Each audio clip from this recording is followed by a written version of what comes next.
Hey, everybody. Welcome back to another episode of Lessons Learned, the dumbest thing I've ever done with money. I am Suzanne, your head coach from Grace Financial Coaching, and it is my honor today to welcome my friend, Caroline Kelly. She is also a financial coach, and we're going to talk today about her business and also, as always, the dumbest thing she's ever done with money. Caroline is a master financial coach and a certified transformational life coach. I'm very excited to learn more about that. And she loves working with clients one-on-one and in group settings.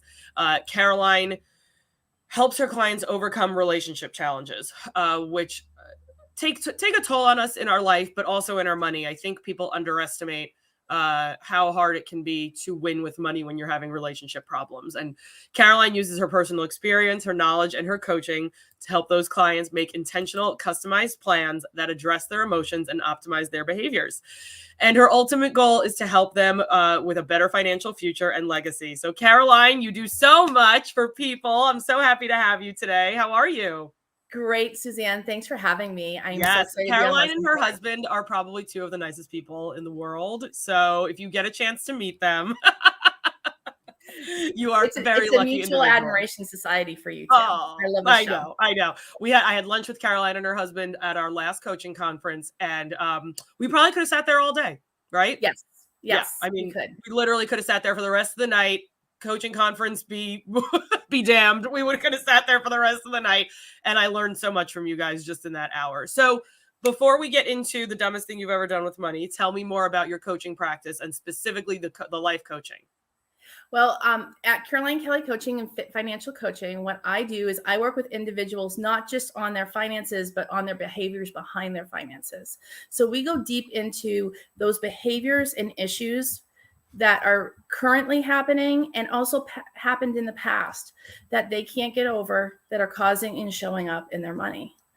So I work a lot with people who have experienced divorce, loss, and also being single parents. Those are usually my specialties that I'm working with right now. Oh, wow. Okay, gotcha. Tell me a little bit about the divorce thing. Because obviously from a logistical standpoint, right, where it was a binding legal contract. It's no longer a binding legal contract, to be super romantic about it. Uh, but tell me about, we all know, oh, they're getting divorced. The standard, she's going to get support and he's going to have to pay and blah, blah, blah, blah, blah. But what does that do, the actual separation to that relationship, what does that do to people emotionally, and how can that drag on in their finances even once we've already got all the support in place?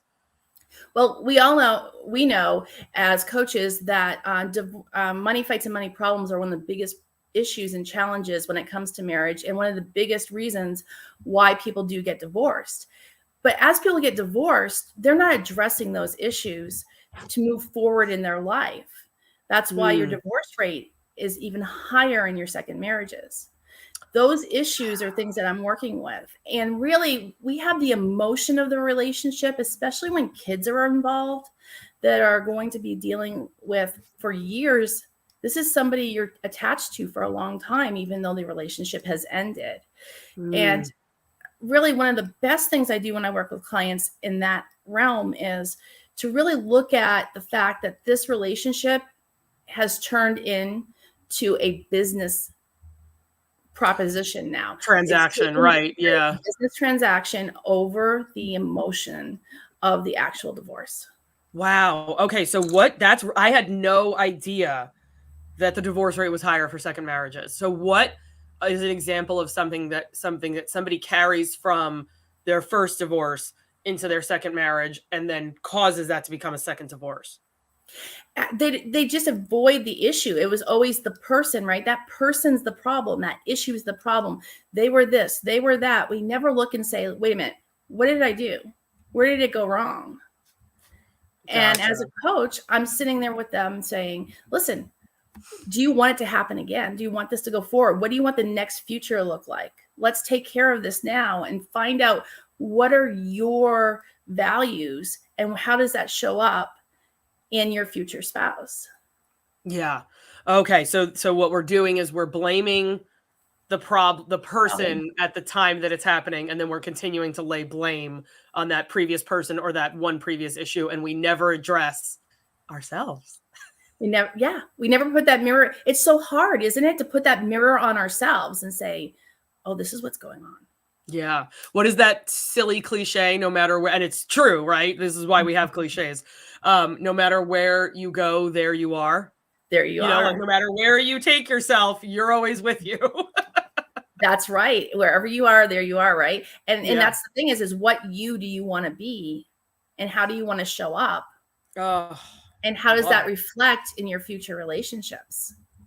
I love Because it. we're just repeating the same pattern, right? What you do you want to be? Oh, that's You great. do Tell you. me about why you decided to become a financial coach and a life coach. Well, I started actually as a life coach. So I didn't know that. I started as a life coach. Yeah, we never talked about this, did we? This is a new conversation. I started in the life coaching industry and I loved it. But here's the thing is I had personal financial situations. I went through my own financial issues and I loved the tie between your finances and your life. It shows up in your money on a regular basis. The joy, the happiness, the communications shows up, and that tie happens with clients on a regular basis. There are most of the times we don't even talk about money. Sometimes it's the behaviors that are happening that we're catching and picking up on, and it's showing up in how they handle their money. So you can look at somebody's spending and kind of, and obviously everybody's different, right? We're not going to Right, attribute the same issues to every single right, person every single time, but right. you could look at somebody's spending in a month and kind of forensically work backwards and say, oh, I bet, or in my experience, this type of spending on this stuff tells me X, Y, and Z, that this is going on emotionally or this is going on relationally. Mm-hmm. Absolutely. Absolutely. I can look at someone's budget. I can look at someone's behavior with money, how they feel about money, and really start to tap in and say, what's really going on underneath here? Yeah. And give them that safe place and that kind of calmness to be able to open up about that and be okay with it. Because we've all been there, right? We've all had our own stuff. We've all had our own stuff. Yep, exactly. We all have those closets. Those closets all have luggage in them, and there's lots of stuff in all that luggage, right? Yes. What is what so you specifically said that you work a lot with people going through divorce, loss, single parents. What single parents? Oh my gosh, I was talking to a client last night and she's not a single parent, but as a military spouse, she was a single parent for 14 months. Yeah. When her husband was deployed. And she's got a lot of respect for how hard single parents have to work. What's one of the big things that single parents have as a challenge that maybe people who've never been in that situation don't realize? Well, as far as single parents have to do it depends on the situation. If you're divorced and you're co-parenting, right? There's two different households. You've got two different households, two different rules, and people aren't coming together because if they came together, it probably wouldn't be divorce, right? So you've got that challenge of what does this look like raising my child in an environment where the other parent may not be so openly ready to and easily able to go along with the program, right? Right. So there's a challenge there involved because if your child's going back and forth between home and home, you've got two different environments. How do we incorporate those together and meld that together so there's not a fracture in that child's life? And then also for the single parent who maybe isn't a part of divorce, be it a loss of another parent or just a single parent from the beginning, there's that challenge of how do I become both parents? How do I become someone and how do I give and how do I incorporate that into my child's life and be able to give them the opportunity to have a great male or female that I am not? And where does that come from? What does that look like? And what support are they getting to give them that rounded childhood?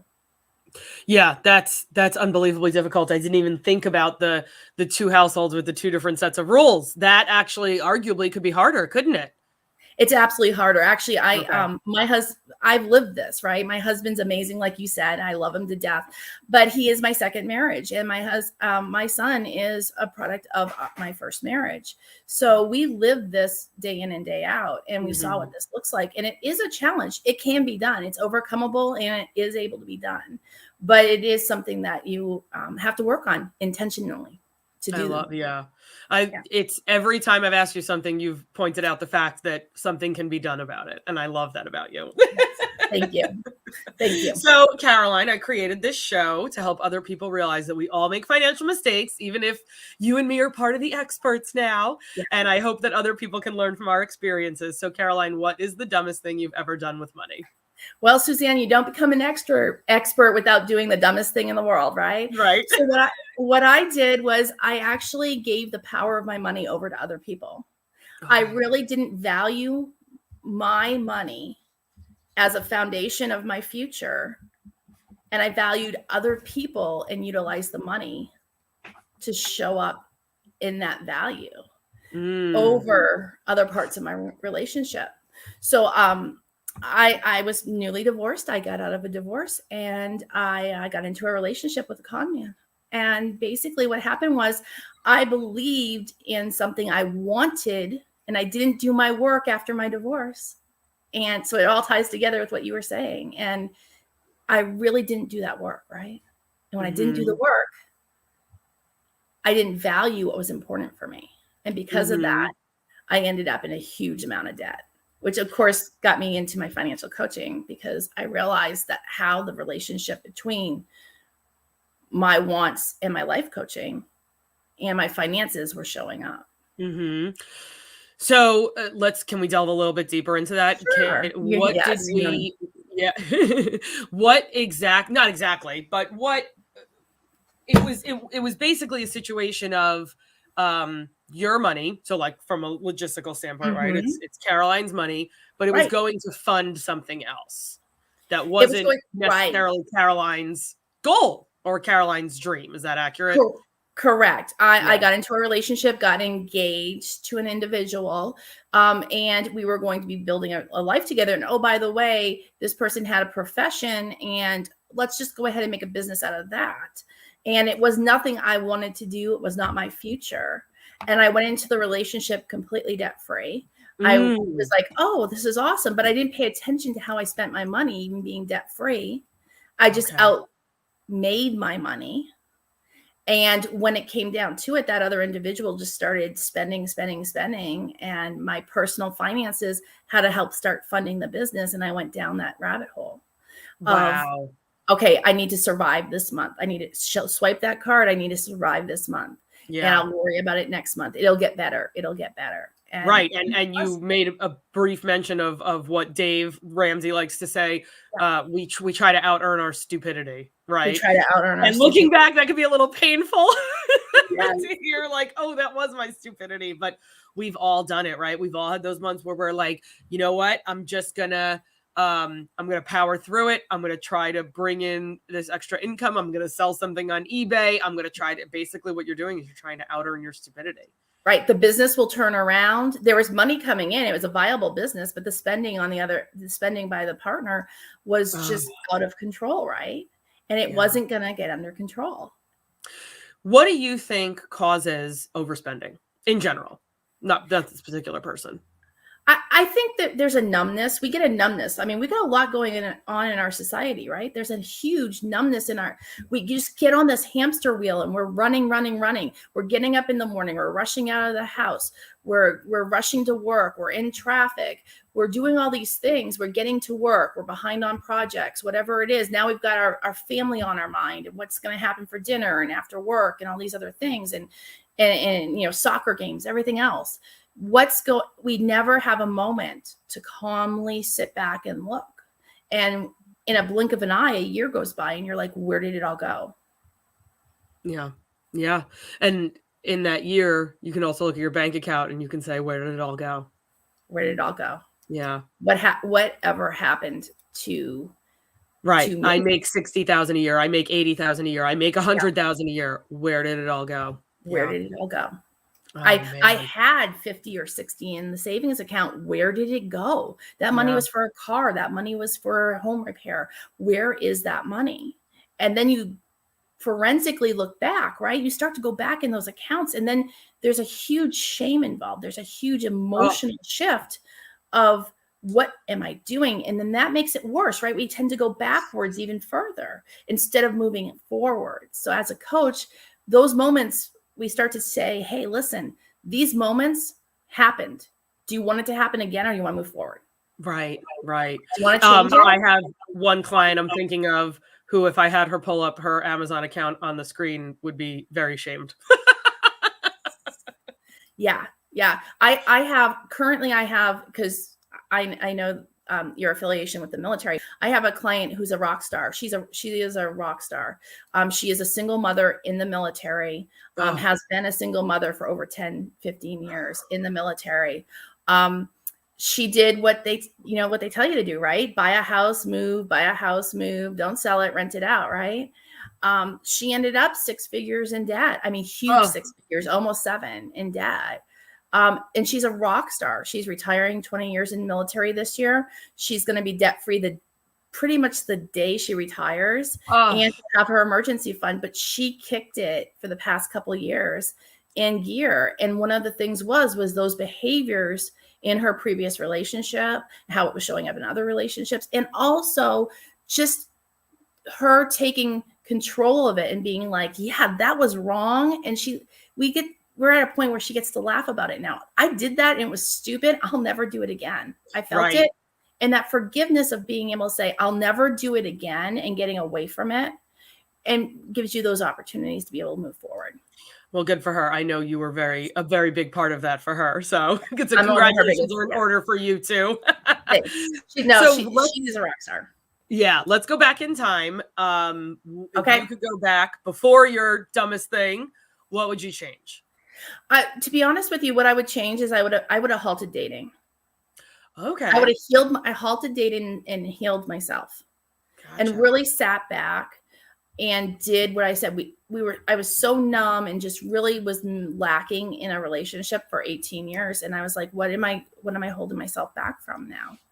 And I deserve moments, and really sit back and really say, you know what, this is painful, but taking the time to heal now will make my relationships in life better in the future. Gotcha. If I can dig a little bit deeper, Sure. what did you do after this dumbest thing that helped you heal yourself? I actually sat back and I forgave myself for making the mistake. I corrected the mistake by paying off the debt. I ended up paying off over 6 figures in just under 5 years. And Wow. it was great. It was amazing. And I really looked back and said, what do I really want in a relationship? And what do I really want in my future? And about halfway through my journey, that showed up in my life. And I really took the time to make sure that was what I wanted. And that was what the other person wanted. And he, he's great. We ended up getting married last year, and it's been a great change. But I stepped back to move forward, right? I stepped back, I took a breath, and I healed before I moved forward.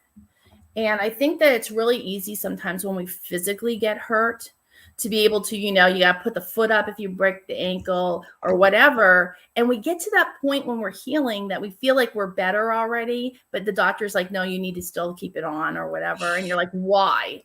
Yes. And yeah. And that's really what happens emotionally, but we don't get to see it, right? There's no seeing That's that. very interesting, because I was in physical therapy, and I earlier at the end of 2021, and it was winter and it was Christmas time, and I wanted to go ice skating. And I asked the physical therapist, because the injury was to my hip, and it was then manifesting in my legs and my back and whatever. And if you saw me walking around, I would have looked fine, but I was in pain. And I said something to her. I said, can I go ice skating next week? And she just burst out laughing. Yep. And I was like, well, that's not very nice. But her point was, and after she stopped laughing, she goes, you're not even remotely healed yet. You're not. But if you looked at me, like you said, emotionally, people can't see that. But if you looked at me, I looked fine. I looked totally fine. Might have been walking a little bit funny after sitting down for a really long time, but I looked totally fine. And in my head, I was like, why can't I go ice skating? I'm fine. I'm healed. But it took a doctor, physical therapy, to say, you're not. I know you're not. You don't have the strength in this area yet. We haven't even started doing X, Y, and Z. You're not allowed to do anything but stretching at home right now. And so I really like that analogy of we have to let ourselves heal emotionally and we can't see it. And I think sometimes we ignore it because we can't see it. Right. And how many times have we ever heard a friend, a family member say, why can't I ever find somebody? Right. In those moments of why can't I ever find someone? And sometimes it's just because we're doing some emotional healing inside that we need to take care of. And Yeah. as a coach, I love being able to help people, support that journey. And it's a phenomenal journey to have when you sit on the Yes. other side and look back and you're like, yeah, that's for sure. Yes.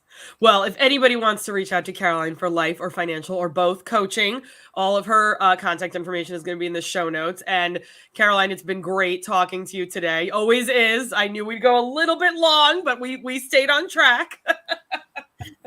So thank you again for being vulnerable with us and sharing the dumbest thing you've ever done with money.